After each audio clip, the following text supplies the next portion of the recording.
Hello students, श्रद्धा intermediate college कचनार रायतला वाराणसी से मैं मुन्ना सर। स्टूडेंट, इस वीडियो में आपको उत्सर्जी पदार्थ एवं उनका निष्कासन, जो जीव विज्ञान का चैप्टर है, उसके बारे में अध्ययन कराया जाएगा। तो स्टूडेंट, आप देख रहे हैं उत्सर्जी पदार्थ एवं उनका निष्कासन, ये आपका चैप्टर का नाम है। तो इसमें सबसे पहले स्टूडेंट हम आपको बतलाते हैं उत्सर्जी पदार्थ है क्या। तो स्टूडेंट, आप देखिए, नाइट्रोजन युक्त अपशिष्ट पदार्थ को शरीर से बाहर निकालने की क्रिया को उत्सर्जन कहते हैं। स्टूडेंट ध्यान दें, आपका अपशिष्ट पदार्थ शरीर में जो निर्मित हो रहा है, लेकिन वो अपशिष्ट पदार्थ कैसा है? नाइट्रोजन युक्त। बिना नाइट्रोजन युक्त अपशिष्ट पदार्थ का वर्णन नहीं यहाँ पर हो रहा है।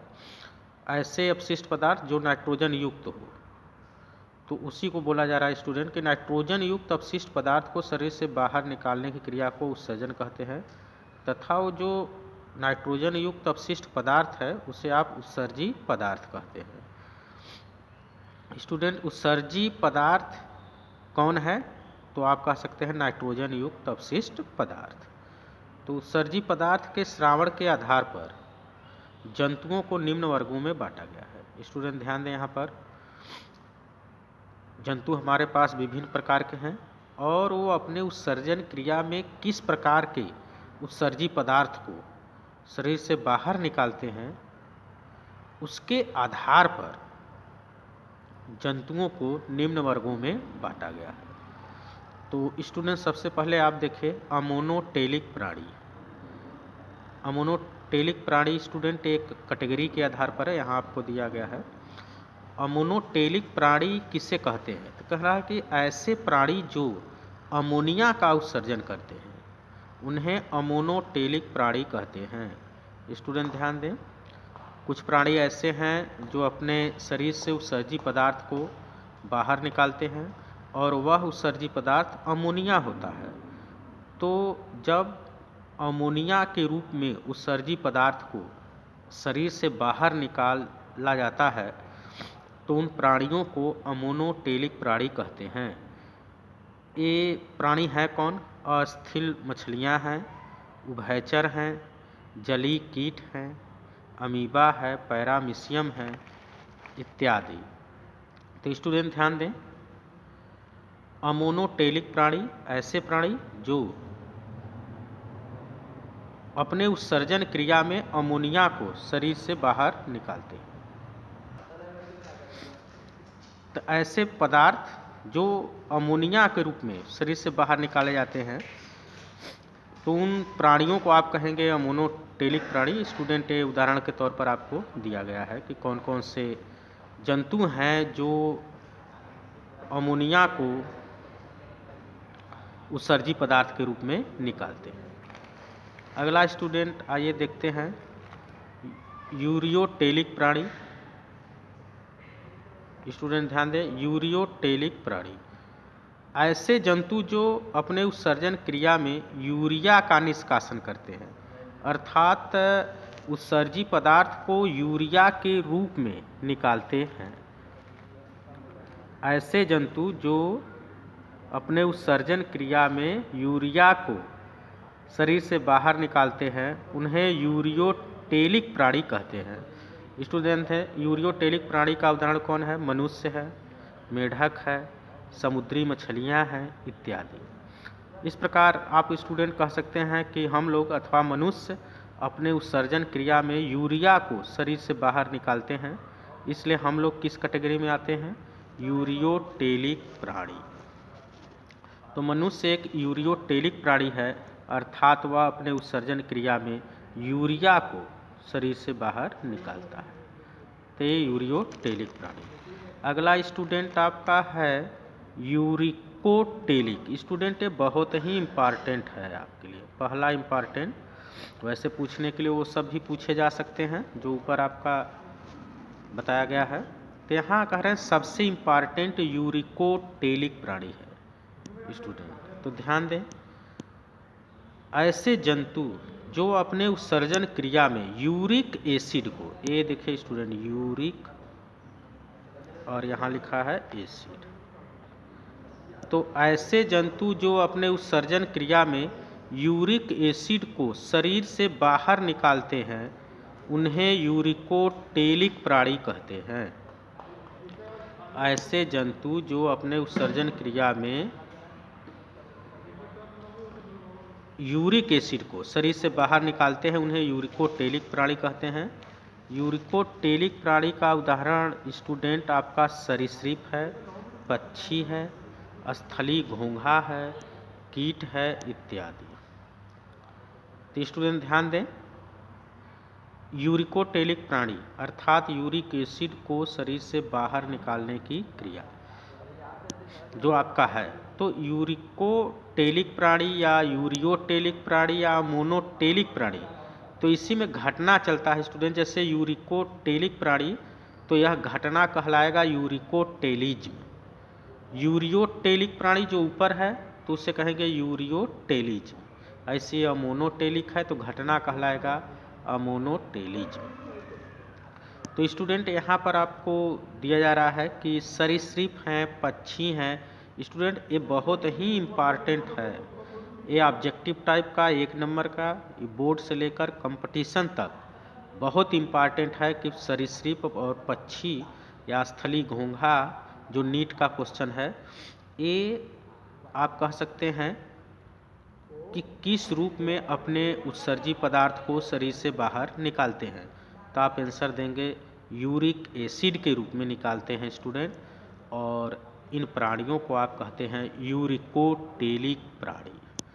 तो स्टूडेंट ये सब प्राणी यूरिकोटेलिक प्राणी कहलाते हैं क्योंकि ये अपने उत्सर्जन क्रिया में यूरिक एसिड को शरीर से बाहर निकालते हैं।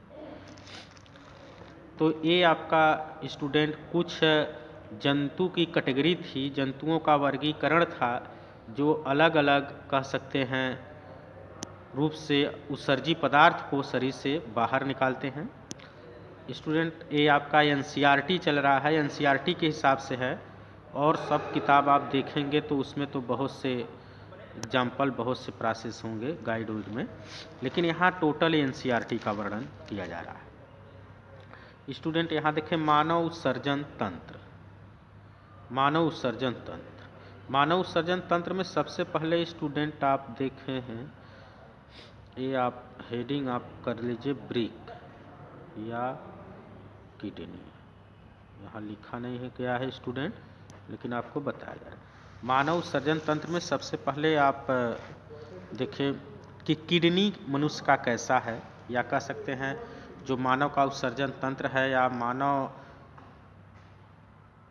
के अपशिष्ट पदार्थ जो शरीर में निर्मित होते हैं वो किडनी द्वारा निष्कासित किए जाते हैं। तो सबसे पहले हमको किडनी के बारे में अध्ययन करना है। तो जो किडनी है स्टूडेंट, ब्रिक सेम के बीज के आकृति के गहरे भूरे लाल रंग के होते हैं।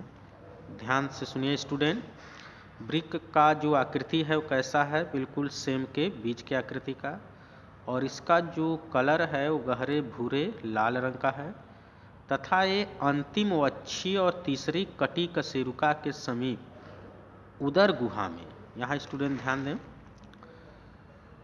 बोला जा रहा है कि ये अंतिम वक्षीय और तीसरी कटी कशेरुका के समीप उदर गुहा में आंतरिक पृष्ठ सतह पर स्थित होते हैं।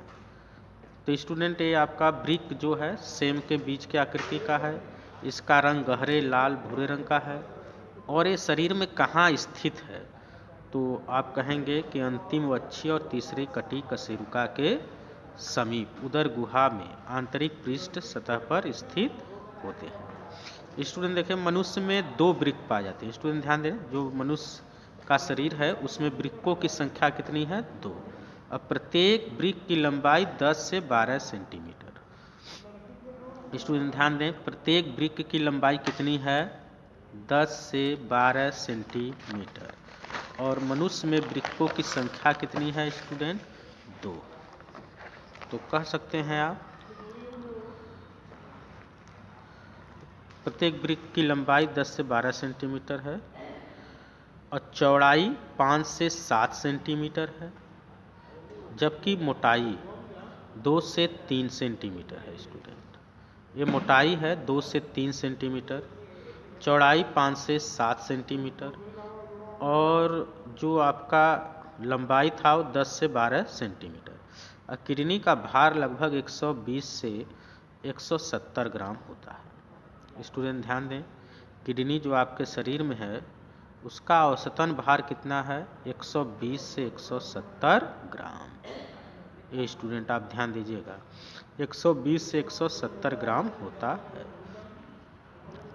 अगला स्टूडेंट आपको दिया जा रहा है कि वृक्क के केंद्रीय भाग की भीतरी अवतल सतह के मध्य में एक खांच होती है, खांच मतलब दरार, जिसे आप कहते हैं हाइलम। हाइलम, स्टूडेंट ध्यान दें, वृक्क के केंद्रीय भाग की भीतरी अवतल सतह के मध्य में एक खांच, एक दरार होती है जिसे हाइलम कहते हैं। इससे मूत्र नलिका में प्रवेश करती है। यूरिन, मूत्र मतलब यूरिन, स्टूडेंट, नलिका में प्रवेश करती है। वृक्क 2 भागों में बटा होता है। परिधि की तरफ के भाग को कार्टेक्स तथा मध्यांश के भाग को मेडुला कहते हैं। स्टूडेंट ध्यान दें, वृक्क आपका स्टूडेंट कै भागों में बटा है? 2 भागों में। बाहर वाला जो भाग है परिधि की तरफ का उसे आप कार्टेक्स कहते हैं तथा जो मध्यांश वाला भाग है उसे क्या कहते हैं? मेडुला। अब मेडुला में बहुत से पिरामिड उपस्थित होते हैं जिसमें नेफ्रॉन होते हैं स्टूडेंट। और नेफ्रॉन वृक्क की क्या होती है? इकाई, किडनी की इकाई। प्रत्येक वृक्क में इनकी संख्या लगभग 10 लाख होती है। स्टूडेंट ध्यान दें, किडनी आपने जाना, किडनी किससे बना है? तो आंसर आपका मिल रहा है नेफ्रॉन से। या किडनी की इकाई क्या होती है? नेफ्रॉन। नेफ्रॉन कहाँ स्थित है? वृक्क के मेडुला भाग में। स्टूडेंट, वृक्क के मेडुला भाग में कौन स्थित है? नेफ्रॉन।